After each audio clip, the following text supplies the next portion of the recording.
কুড়িগ্রাম জেলা, বিশেষ করে রাজীবপুর উপজেলা সবচেয়ে দরিদ্রতম। রাজীবপুরে বিশেষ বরাদ্দ প্রদান করা প্রয়োজন।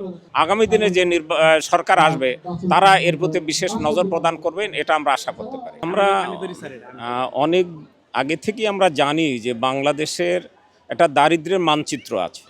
তার মধ্যে দেখা যাচ্ছে যে উত্তরবঙ্গের কুড়িগ্রাম জেলা, বিশেষ করে রাজীবপুর উপজেলা সবচেয়ে দরিদ্রতম। তো সুতরাং আমরা যেহেতু জাকাত নিয়ে কাজ করি এবং জাকাতের হকদার হচ্ছে মূলত সবচেয়ে যারা বঞ্চিত তারাই, সুতরাং তাদের মৌলিক চাহিদা পূরণ করার উদ্দেশ্যেই আমরা এই রাজীবপুরে এসেছি। এখানকার সুবিধা বঞ্চিত হতদরিদ্র মানুষের কল্যাণে কিছু কাজ করার জন্য, বিশেষ করে যাতে করে তারা স্বাবলম্বী হতে পারে। এই জন্য আমরা তাদের যে সমস্ত মানুষ কোনো উৎপাদন করতে পারে না, আয় করতে পারে না, তাদেরকে খেয়ে পরে বেঁচে থাকার সুযোগ দেওয়া। দ্বিতীয়, যারা কাজ করতে পারে তাদেরকে কিছু পুঁজি দেওয়া, যাতে করে তারা সেটা বিনিয়োগ করে কিছু উপার্জন করতে পারে। তৃতীয়, তাদেরকে দক্ষতা বৃদ্ধির জন্য প্রশিক্ষণ প্রদান করা।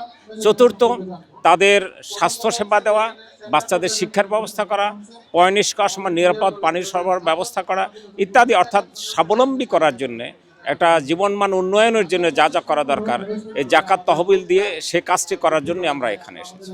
সব মশার বিরুদ্ধে সুরক্ষা দিতে এলো বসুন্ধরা এক্সট্রিম অ্যারোসল, মশার বিরুদ্ধে এক্সট্রিম সুরক্ষা।